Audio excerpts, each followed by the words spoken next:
کیا تم نے کبھی کسی ایسے ہوٹل میں قیام کیا ہے جس کا کمرہ نمبر 13 نہ ہو؟ شاید تم نے سوچا ہو کہ یہ صرف اتفاق ہے، مگر ایسا ہرگز نہیں۔ یہ کہانی علی کی ہے، جو لاہور سے اسلام آباد ایک سیمینار کے لیے آیا تھا۔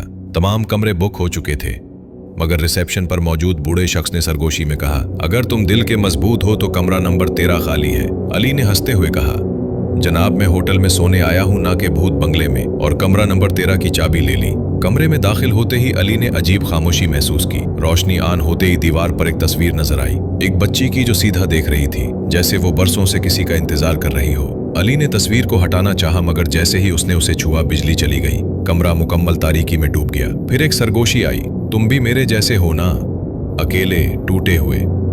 علی گھبرا گیا، موبائل کی روشنی میں کمرے کا جائزہ لیا، مگر وہی تصویر دوبارہ اپنی جگہ پر تھی، مگر اب بچی کی آنکھوں سے خون بہہ رہا تھا۔ علی نے فوراً تصویر کو پھاڑ دیا اور دروازہ کھولنے بھاگا، مگر دروازہ لاک ہو چکا تھا، اندر سے بھی اور باہر سے بھی۔ اگلی صبح ہوٹل کے ملازمین نے جب دروازہ کھولا، کمرہ خالی تھا، نہ علی نہ سامان، صرف دیوار پر تصویر موجود تھی، جس میں اب بچی کے ساتھ ایک نوجوان لڑکا بھی نظر آ رہا تھا، علی۔